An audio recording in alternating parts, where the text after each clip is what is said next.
Hey, how's it going, guys? Mr. Boss for the win here, and in today's Grand Theft Auto 5 video, we're going to be taking a look at the price of vehicles and their progression from day one in Grand Theft Auto Online to what we're looking at right now, which is almost 4 years of Grand Theft Auto Online on October 1st. So I was kind of inspired to make this video just looking back at how things have changed from GTA 5 since they've been out on day one and looking at the different DLCs. And what we're going to be starting with is looking at a graph. This was posted on the GTA forum site, and I thought it was rather interesting. It tallies up the number of Grand Theft Auto Online vehicles that are $1 million or more by update, by each DLC that Rockstar has introduced in the game. And more recently, the sharp increase, and I think that it's a real bad sign. So let's take a look at this graph right now. So the first column is not DLC. So that means that out of all the non-DLC vehicles in the game, those were the ones that accounted up to over $16 million, $16,265,000. So that means that all the vehicles that were more than $1 million only totaled up to that amount, which is not all that bad. And when you consider it, that's vehicles like the military ones and the adder and stuff like that. So again, not all that terrible. And then we start to see our first update. Now, do you notice something here? The first update doesn't happen till like summer of 2014, where we see $1 million plus vehicle. So that means the I'm Not a Hipster update, the business update, the High Life update, the Beach Bum didn't feature a vehicle over $1 million. In fact, the Beach Bum DLC featured all of its vehicles for free when it originally launched. So that's something even more interesting. But as you can see there, the Flight School DLC only had vehicles over $1 million, totaling to $4,250,000. Not all that bad at all. The Heist update, which was like our first major DLC, and when you consider how many vehicles were introduced in that update, I think it was 15 total, and the fact that they were mostly all military, to only have a total of $9,150,000 is not all that bad. If we move over to the right, in Ill-Gotten Gains Part 1 and 2, this is where I think Rockstar started to test some things a little bit. This is the summer of 2015. So this is when they started introducing the gold jet and airplane, which obviously accounted for a lot of this.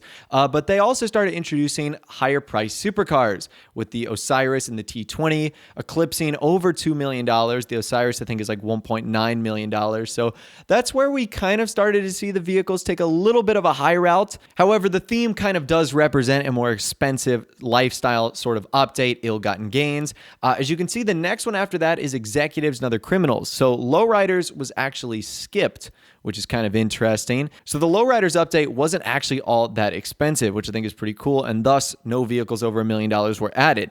Executives and Other Criminals still kept it pretty light, although Rockstar kind of made up for that with the yachts being a crazy expensive item. So if you were to add the yachts, you could easily add like another $7 million onto that, giving us a total of $14 million.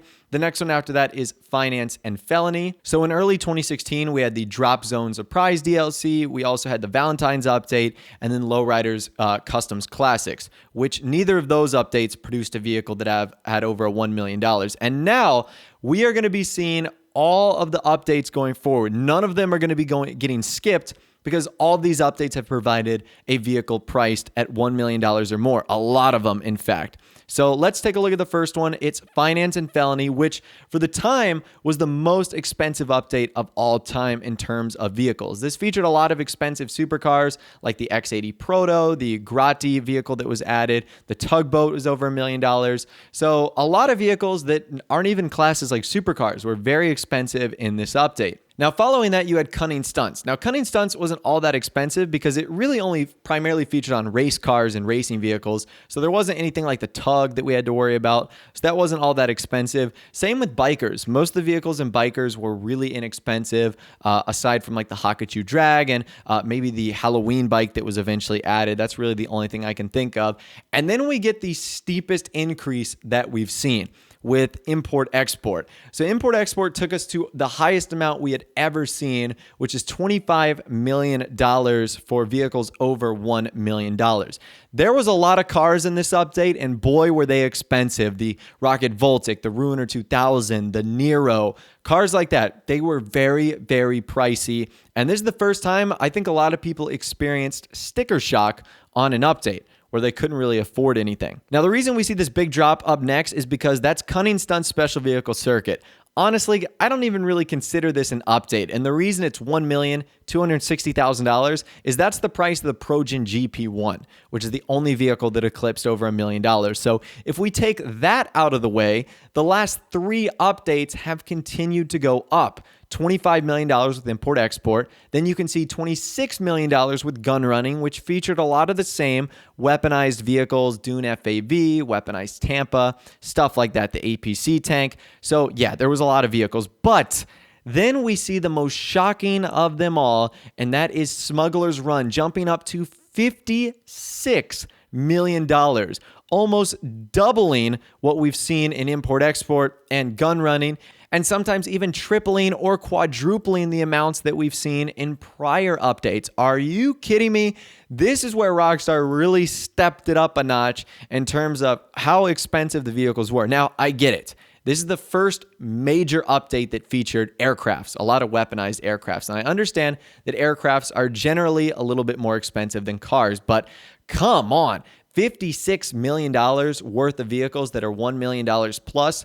To me, that seems a little extreme. And I mean, if we take a look at some of the in-game websites, if we just sort by price, you can see that all of the vehicles that are cheaper, some of them are free, some of them are under $100,000. Really, none of them are going to have a update tag on them, like part of the High Life update or part of, executives and other criminals. And if they are, they're probably going to be one of the earlier updates, like the High Life update or the business update.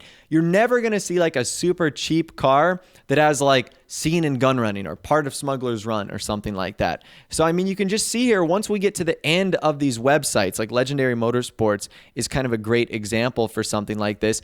That's when you start to see like, part of Cunning Stunts Special Vehicle Circuit, part of Finance and Felony, part of gun running, part of import-export. When you get to the bottom of the websites, you start to see, at least if you're on the most expensive ones at the end, you start to see the updates from 2016 and 2017 being the only ones that are there. There's no non-DLC vehicles that even approach prices like this. And it's not just on Legendary Motorsports where a lot of the supercars are. We see the exact same effect on other vehicle-based websites like Southern San Andreas Super Autos, where we see a ton of free vehicles up at the top.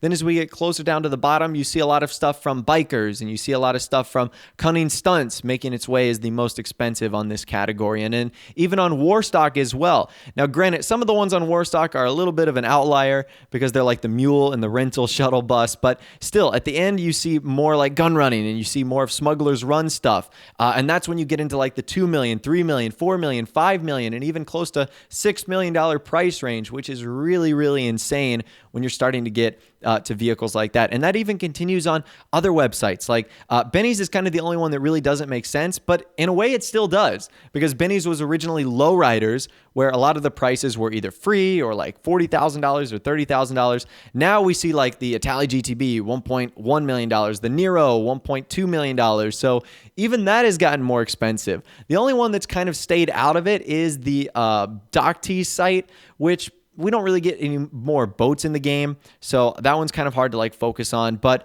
the Elitist site is kind of seeing the same thing. Like a lot of the early planes, like the Cuban, the Mallard, the Duster, all relatively cheap.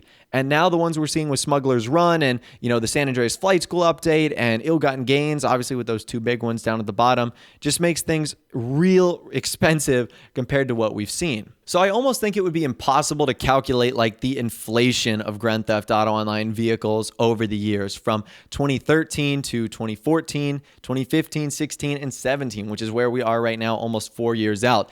But the proof is right there that vehicles have gotten way more expensive, and there doesn't seem to be a particular reason why, other than the fact that Rockstar can get away with it and that it generates more, money, revenue for them, which, at the end of the day, they are a business, as I've said. But I think sooner or later, we're going to reach a breaking point, because the newest vehicle that released online, the Bumbushka, when it's all said and done, that thing is like $7 million, $6 or $7 million. I think that's just way too much for one vehicle. $6 or $7 million can get you so much if you were to distribute that through other things you could buy in game, like houses and other supercars and clothing and accessories and weapons and all sorts of other things, other businesses, for crying out loud. Just to waste that on one vehicle seems a little extreme. And I wonder if with Smugglers Run, Rockstar is just like, let's see how far we can go. So going forward in the future, I'm kind of worried. I wonder if we've reached this trend of Rockstar just saying, hey, we're at the end of Grand Theft Auto Online. We got Red Dead Redemption 2 coming up. Let's just make everything as expensive as possible. And if people want to buy it, they will. And if they don't have the means to buy it, they'll spend money on a shark card.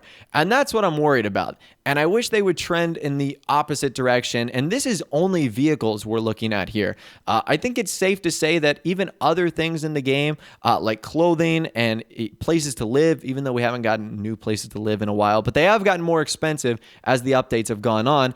I think this is a trend that we're seeing even beyond vehicles. In fact, I remember back in 2013 when Rockstar gave out the stimulus package, I used that $500,000 to get an apartment, a supercar, a whole lot of clothing, weapons. Now, $500,000 won't even get you the upgrades for the Bambushka. It's crazy to see how this game has changed and just how drastically the prices of everything have seemed to increase over the years. But that's where I'm going to end the discussion for you guys in this video today. I thought this was interesting, and I definitely thought that graph was pretty interesting too. But I'd love to hear from you guys in the comment section down below. Let me know what you think about vehicle prices since they began in online and where they are right now. If you did go and enjoy this video though, a like rating would of course be awesome. And also subscribe to my YouTube channel if you are new or you like daily GTA 5 videos like this. With all the way guys, like I said, thanks so much for watching. Take care, and I'll see you guys in the next video.